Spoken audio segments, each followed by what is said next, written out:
Hi hello friends. இன்றைக்கி இந்த வீடியோவில் நம்ம என்ன பார்க்க போகிறோம் அப்படின்னு சொல்லிட்டு பார்த்தீங்கன்னா, ஏன் வந்து இந்த சோஷியல் மீடியாவில் வன்மத்தை கக்குற சிலர் இருக்கிறாங்க அப்படிங்கிறத என்னால் புரிஞ்சிக்கவே முடியல. ஏன்னா விஜய் பார்வதி வந்து ரெட் கார்டு வாங்கிட்டு எவிக்ட் ஆனாங்கல்ல, அந்த பற்றின ஃபுல் விஷயமும் அதுக்கப்புறம் சாண்ட்ராவும் எக்ஸ்போஸ் பண்ணிட்டாங்க.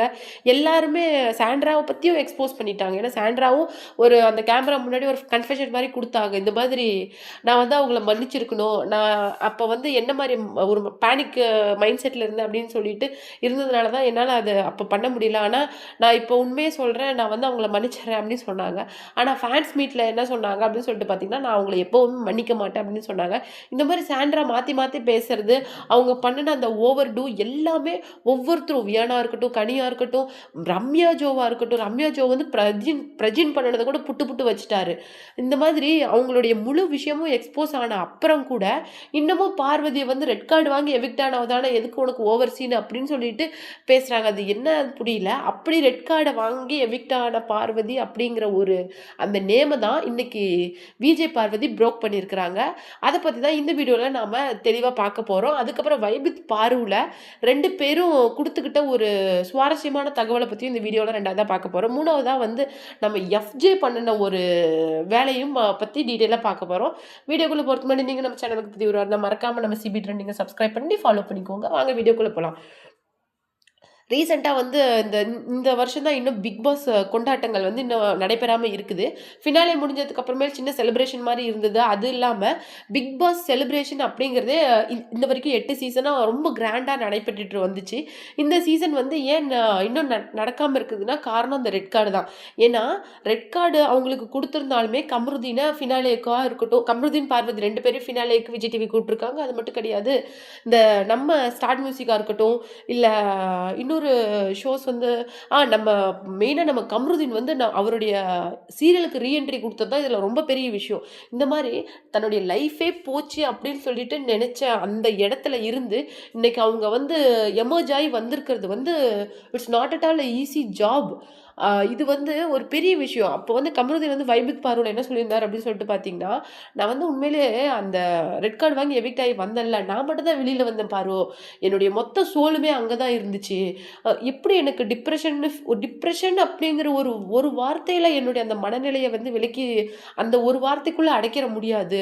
அவ்வளோ கஷ்டமாக இருந்தது பாரு. டெய்லி நான் அதுக்கப்புறம் ஒரு 1 வீக் 10 டேஸ் இருக்கும்ல, நான் டெய்லி வந்து தூங்கி எந்திரிக்கும் போது எனக்கு ஞாபகம் வருது அந்த கிரிட்டிக்கலான மூமெண்ட் தான். மேபி நம்ம பண்ணனதுனால சாண்ட்ராக்கு பேனிக் அட்டாக் வந்துச்சு, அவங்க ஹாஸ்பிட்டலைஸ் ஆனாங்க. That's all okay. ஆனால் நான் வந்து அந்த டிப்ரெஸ்ஸாக இருந்தேன்ல, அந்த டிப்ரெஷனில் அது என்ன கொட்டி கொடுத்தாலும் அது இது பண்ண ஈடுகட்ட முடியாது. அதுக்கு பார்வதி என்ன சொல்லியிருந்தாங்க அப்படின்னு சொல்லிட்டு பார்த்தீங்கன்னா, ஆமாடா அது ஏன் மற்றவங்களுக்கு புரிய மாட்டேங்குது அப்படின்னு சொல்லிட்டு என்னமோ தெரில, நம்ம பண்ணணும். அதான் அதுக்கு நம்ம ரொம்ப ஹார்ட்ஃபெல்ட்டாக சாரி கேட்டுட்டு வந்துட்டோம். ஆனால் மறுபடியும் அந்த விஷயத்த சம்மந்தப்பட்டவங்கள விட்டுட்டு நம்மளையே ரெட் கார்டு வாங்கினவங்க, இந்த மாதிரி ரொம்ப ஹார்ஷாக நடந்து கிக் பண்ணி வெளியில் தண்டவங்க தானே, இந்த மாதிரி சொல்லும்போது உண்மையிலே ரொம்ப கஷ்டமாக இருந்ததுடா அப்படின்னு சொல்லிட்டு நான் வந்து அப்போ என்ன தெரியுமா நினச்சேன், என்னுடைய லைஃப் காலி, நான் இப்போ வீட்டுக்கு நான் இப்போ போகிறேன்னா நான் அவ்வளோதான், உள்ளே எப்படி வந்தனோ அப்படி வெளியே தான் போகிறேன், அந்த மாதிரி தான் நினச்சிட்டு போனேன். எனக்கு விஜய் டிவி கூட நிறைய கமிட்மெண்ட்ஸ் இருக்குது. எல்லாமே டெய்லியுமே நான் எழுந்திருக்கும் போது என் முன்னாடி வரும் பாரு, எனக்கு அது அவ்வளோ கஷ்டமாக இருந்தது. ஒன்ஸ் எப்போ எனக்கு ஃபினாலிக்கு வந்து விஜய் டிவி இன்வைட் பண்ணினாங்களோ அப்போ தான் நான் வந்து ஒரு நார்மல் பர்சனாக பிஹேவ் பண்ண ஆரம்பித்தேன். ரொம்ப நாள் ஆச்சு உண்மையிலே எனக்கு அந்த ஸ்ட்ரெஸ்ஸு போக, எனக்கு ரொம்ப நாள் ஆச்சு அப்படின்னு சொன்னாங்க. விஜய் பார்வதி கூட நீ பரவாயில்லடா, என்னெல்லாம் நினச்சி பாரு, நான்லாம் கிட்டத்தட்ட 1 வீக் ரூமை விட்டே வெளியில் வரல. அப்போ என்னுடைய பேரண்ட்ஸோட அந்த மனநிலை நினச்சி பாரு, எங்கள் அம்மாலாம் 70 எபோவ் ஆகுது, அவங்களுக்கு ஏஜ் ஆகிடுச்சு, அவங்களுடைய இது எப்படி இருக்கும் அப்படின்னு சொல்லிட்டு 2 பேரும் வந்து அந்த விஷயத்தை அவ்வளோ பேசியிருந்தாங்க. இன்றைக்கி வந்து ரெட் கார்டு எனக்காடா ரெட் கார்டு கொடுத்தீங்க, அந்த ரெட் கார்டை வந்து ப்ரோக் பண்ணுற மாதிரி ஒரு விஷயம் நடந்திருக்குது. கமருதீனுக்கும் விஜய் பார்வதிக்கும் கொடுத்த ரெட் கார்டை விஜய் டிவி வந்து ப்ரோக் பண்ணன அப்புறமேலு அந்த பிக் பாஸ் செலிப்ரேஷனில் கொண்டாடலாம் அப்படின்னு சொல்லிட்டு விஜய் டிவி முடிவு பண்ணியிருக்காங்க அப்படின்னு சொல்லிட்டு ஒரு அஃபிஷியலான நியூஸ் வந்து வந்திருக்குது. இதில் இன்னொரு முக்கியமான விஷயம் என்னன்னு சொல்லிட்டு பார்த்தீங்கன்னா, அவங்க வந்து இந்த மாதிரி எனக்கு ரெட் கார்டு கொடுத்தாங்கல்ல, அதை எனக்கு கார்டாக கொடுத்தீங்க அப்படின்னு சொல்லிட்டு கேக் வெட்டி தன்னுடைய ஃப்ரெண்ட்ஸ் கூட ரொம்ப ஜாலியாக செலிப்ரேட் பண்ண மாதிரி ஒரு வீடியோ வந்து சோஷியல் மீடியாவில் இப்போ வைரலாக போயிட்டு இருக்குது. இன்னொரு பக்கம் என்ன ஒரு பெரிய விஷயம் நடந்திருக்குது அப்படின்னு சொல்லிட்டு பார்த்தீங்கன்னா, நம்ம எஃப்ஜே இருக்காருல்ல, நம்ம எஃப்ஜே வந்து அந்த அன்பு கேங்கில் தான் இருந்தார். நம்ம கனி, விக்கல், விக்ரம், சபரி அந்த அன்பு கேங்கில் தான் இருந்தார். அப்போ வந்து அவரு வந்து நம்ம விஜய் பார்வதி சொன்னாரு, "இது ஸ்ட்ராட்டஜி யூஸ் பண்றதுக்காக தான் இதெல்லாம் பண்ணுது."